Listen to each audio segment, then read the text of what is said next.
मैं doctor Vandana Mishra from good news IVF fertility solutions और आज मैं आप लोगों से डिस्कस करने जा रही हूँ फर्स्ट ट्राइमेस्टर ऑफ प्रेगनेंसी के बारे में।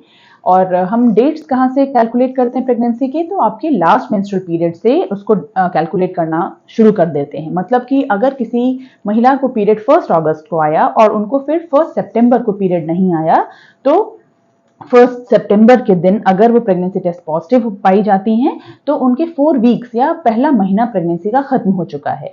और फर्स्ट ट्राइमेस्टर होता है 13 वीक्स तक प्रेगनेंसी के फर्स्ट ट्राइमेस्टर बोले जाते हैं।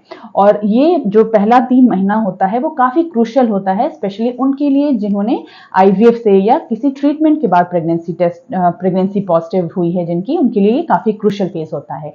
और आपको किन बातों का ख्याल रखना होता है? सबसे इंपॉर्टेंट होता है, अगर आप कभी इससे पहले बीपी, शुगर, थायराइड, एपिलेप्सी या कोई और मेडिसिन पे होते हैं तो तुरंत अपने गायनेकोलॉजिस्ट को संपर्क करिए। कुछ मेडिसिन होते हैं जो प्रेगनेंसी में सेफ होते हैं, कुछ होते हैं जो अनसेफ होते हैं, तो आपके डॉक्टर आपको बता देंगे कौन से मेडिसिन आपको कंटिन्यू करने हैं और किनको चेंज करना है। दूसरा होता है, हम आपको फॉलिक एसिड जो रिकमेंडेड डोज होता है 5 मिलीग्राम पर डे के बारे में बताते हैं और उसका कंजम्पशन आपको शुरू कर देना चाहिए।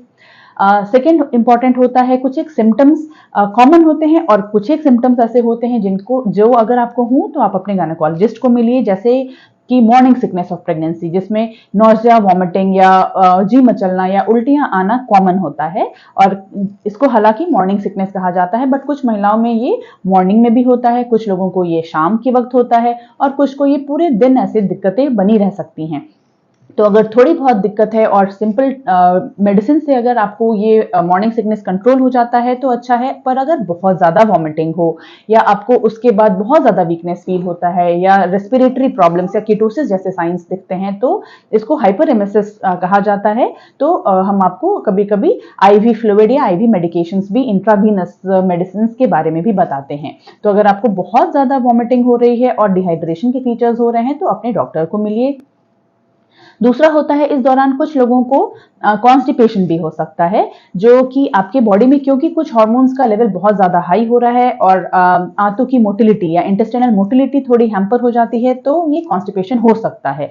तो आप अगर अपना हाइड्रेशन मेंटेन करेंगे और फाइबर रिच डाइट लेंगे तो आपको इसमें काफी इंप्रूवमेंट लगेगा। दूसरी इंपॉर्टेंट चीज होती है कि अगर आप एक्सरसाइजेस कर सकते हैं कि नहीं, तो बिल्कुल कर सकते हैं फ्रेंड्स। आप अगर वॉकिंग करते हैं, स्ट्रेचिंग करते हैं, योगा करते हैं तो वो आप कंटिन्यू कर सकते हो। पहले 3 महीनों में लोगों का डाउट होता है कि क्या वो अपने हस्बैंड के साथ कांटेक्ट में रह सकते हैं कि नहीं, सेक्सुअल कांटेक्ट, तो वो भी आप कर सकते हैं, कोई दिक्कत नहीं होती है। कुछ लोगों को थोड़ा बहुत हैवीनेस या लोअर एब्डोमिनल पेन भी हो सकता है, this is because of the stretching of the uterus, even that is normal. पर अगर वो पेन बहुत ज्यादा हो रहा है, क्रैम्प लाइक पेन हो रहा है या अगर आपको स्पॉटिंग या ब्लीडिंग जैसे सिम्टम्स होते हैं तो प्लीज अपने डॉक्टर को कंसल्ट करिए।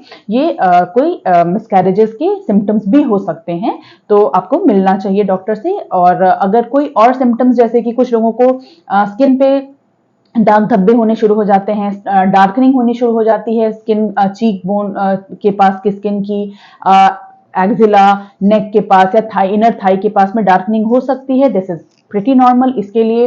और दूसरी चीज होती है एक्ने पिंपल्स। कुछ लोगों के एक्ने पिंपल्स बढ़ जाते हैं, कुछ लोगों के घट जाते हैं।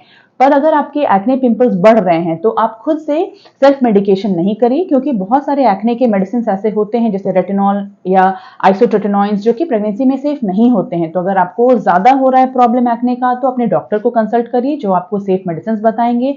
ओवर द काउंटर मेडिसिन नहीं लीजिए।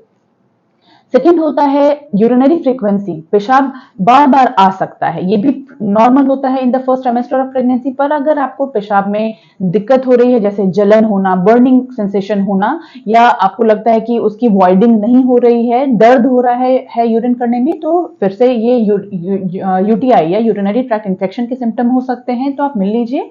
बट फ्रीक्वेंसी बढ़ना is again pretty normal in pregnancy, in the first trimester of pregnancy. और ये वो टाइम होता है जब बच्चे के सारे अंग बन रहे होते हैं, उनका ब्रेन से लेके उनके हार्ट से लेके बाकी सारे ऑर्गन्स उनके डेवलप हो रहे होते हैं। तो आप ये फेज को मिस मत करिए। इस दौरान कुछ इंपॉर्टेंट टेस्ट होते हैं, जैसे न्यूक्लियर ट्रांसल्यूसेंसी का अल्ट्रासाउंड या डुअल टेस्ट जो आपके ब्लड से होता है, जिसमें बच्चे में होने वाले कुछ क्रोमोसोमल प्रॉब्लम्स जैसे कि डाउन सिंड्रोम, एडवर्ड सिंड्रोम या क्रोमोसोमल ट्राइसोमीज ऑफ 21, 18, 13 क्रोमोसोम्स और कई सारे क्रोमोसोमल एब्नॉर्मैलिटीज का पता चलता है फ्रेंड्स। तो ये फर्स्ट जो पहले 3 महीने हैं प्रेगनेंसी के, इसमें आप जरूर कम से कम एक विजिट अपने गायनेकोलॉजिस्ट को जरूर दीजिए, ताकि ये हम लोग मिस नहीं कर सके इंपॉर्टेंट चीज़ों को। और फिर कुछ आपके कॉमन क्वेश्चंस होते हैं कि क्या हम चाय या कॉफ़ी का कंजम्पशन कर सकते हैं, तो बिल्कुल कर सकते हैं। Around 2 to 3 small cups of coffee और tea is considered as safe. But आपको ये जानना होगा कि कैफीन सिर्फ कॉफ़ी या चाय में नहीं होता है, वो ग्रीन टी, कुछ एक हेल्थ ड्रिंक्स और कोल्ड ड्रिंक्स में भी हो सकता है। तो अगर आप चाय कॉफ़ी का इस्तेमाल कर रहे हैं, उसके साथ आपको ये हेल्थ ड्रिंक्स या एनर्जी ड्रिंक्स या कोल्ड ड्रिंक्स का कंजम्पशन नहीं करना चाहिए बहुत ज़्यादा, क्योंकि उन सब में कैफीन होता है। फिर इंपॉर्टेंट होता है स्मोकिंग। तो बिल्कुल कोई सेफ लिमिट नहीं होती है कि क्या हम 1 ले सकते हैं या 2 ले सकते हैं, या वेप्स जो होते हैं वो, तो ये सब का कोई भी सेफ लिमिट नहीं होता है। डॉक्टर आपको स्ट्रांगली रिकमेंड करेंगे कि आप स्मोकिंग को बंद करिए। अगेन अल्कोहल का भी कोई स्टडी ऐसी एक सेफ लिमिट नहीं बता सकी है अभी तक।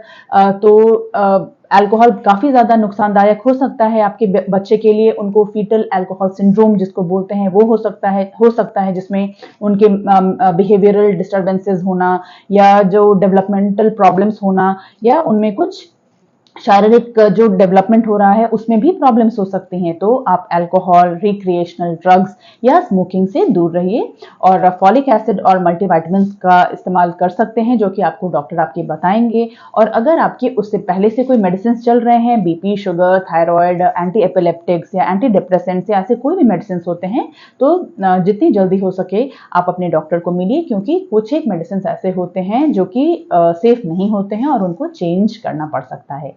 सो आई होप कि आपके कुछ एक डाउट्स को मैंने क्लियर किया होगा, और अगर इसके अलावा भी कोई डाउट्स है तो आप हमसे कंसल्ट कर सकते हैं। Thank you so much.